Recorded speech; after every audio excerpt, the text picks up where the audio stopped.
नमस्कार दोस्तों, आइए आज आपको एक पॉलिटिकल किस्सा सुनाते हैं। ये किस्सा है चौधरी बंसीलाल से जुड़ा हुआ। चौधरी बंसीलाल को हरियाणा का निर्माता यूं ही नहीं कहा जाता। वो अपने काम में इतना मशगूल रहते थे कि बाहरी दुनिया में क्या हो रहा है उन्हें इनकी बिल्कुल भी खबर नहीं रहती थी। एक बार ललित नारायण मिश्रा, जो बिहार से संबंध रखते थे और भारत के रेलवे मिनिस्टर थे, उन्होंने अपने घर पे एक पार्टी रखी और उसमें चौधरी बंसीलाल को भी आमंत्रित किया। चौधरी बंसीलाल समय निकालकर उस पार्टी में पहुंचे तो वहाँ बहुत बड़े बड़े राजनेता पूरे देश से आए हुए थे। उनके बीच में एक ऐसा शख्स भी आया हुआ था जिसको बहुत सारे राजनेता भी घेरे हुए खड़े थे, उनके साथ फ़ोटो खिंचवा रहे थे। लेकिन चौधरी बंसीलाल की ऐसी आदत नहीं थी, इसलिए वो एक कोने में अपना जाकर अपने परिचितों से बात करने लगे। ललित नारायण मिश्रा ने देखा कि चौधरी बंसीलाल आए हुए हैं तो वो उनके पास गए और उन्होंने कहा कि आइए, आपको एक बहुत बड़े आदमी से मैं मिलवाता हूँ। चौधरी बंसीलाल उनके सामने उनके साथ हो लिए और ललित नारायण मिश्रा ने उन जो दूसरे शख्स थे उनसे मिलवाते हुए कहा कि आप हैं राज कपूर और आप हैं हरियाणा के मुख्यमंत्री चौधरी बंसीलाल। तो चौधरी बंसीलाल उनको इस तरह देखने लगे कि जैसे पहचानने की कोशिश कर रहे हों, लेकिन ललित नारायण मिश्रा इस बात को भांप गए कि चौधरी बंसीलाल राज कपूर को पहचान नहीं पा रहे हैं। तो ललित नारायण मिश्रा ने जोर देकर कहा कि जी ये राज कपूर हैं। तो चौधरी बंसीलाल ने चुप्पी तोड़ते हुए कहा कि क्या आप फरीदाबाद में कोई बिज़नेस करते हैं?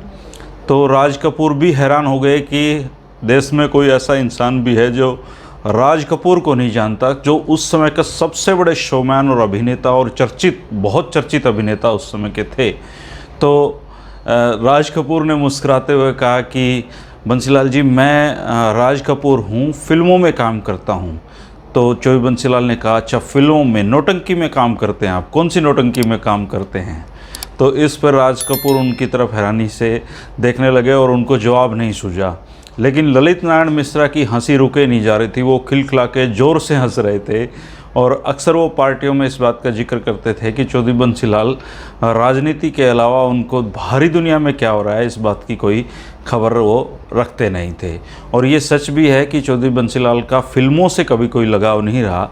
उन्होंने अपने जीवन में केवल एक ही फिल्म देखी थी और उस फिल्म का नाम है डॉक्टर कोटनिस की अमर कहानी। ये द्वारका दास कोटनिस नाम के एक डॉक्टर होते थे। सेकेंड वर्ल्ड वार में के समय में इनको चीन की तरफ से, चीन के जो घायल सैनिक थे डॉक्टर कोटनिस से, उनकी काफ़ी चिकित्सा सेवा उनकी की थी और वो सेवा इतने ऊंचे दर्जे की सेवा उन्होंने की थी कि आज भी चाइना में डॉक्टर कोटनिस की प्रतिमा लगी हुई है। उन्होंने वहाँ प्लेग का इलाज खोजने में भी काफ़ी मदद की। हालांकि बाद में वो खुद भी इस प्लेग उनको हो गया था। युद्ध के समय जापान के सैनिकों ने उनको गिरफ्तार कर लिया था, लेकिन वो भाग निकले थे। खैर, डॉक्टर कोटनिस चाइना में बहुत लोकप्रिय व्यक्ति आज भी हैं और चौधरी बंसीलाल ने अपने जीवन में केवल एक ही फिल्म देखी थी जिसका नाम था डॉक्टर कोटनिस की अमर कहानी। यूट्यूब पर यह फिल्म है, अगर आप देखना चाहें तो देख सकते हैं। बहुत शानदार फिल्म है। दोस्तों, फिर मिलेंगे किसी और राजनीतिक किस्से के साथ। नमस्कार।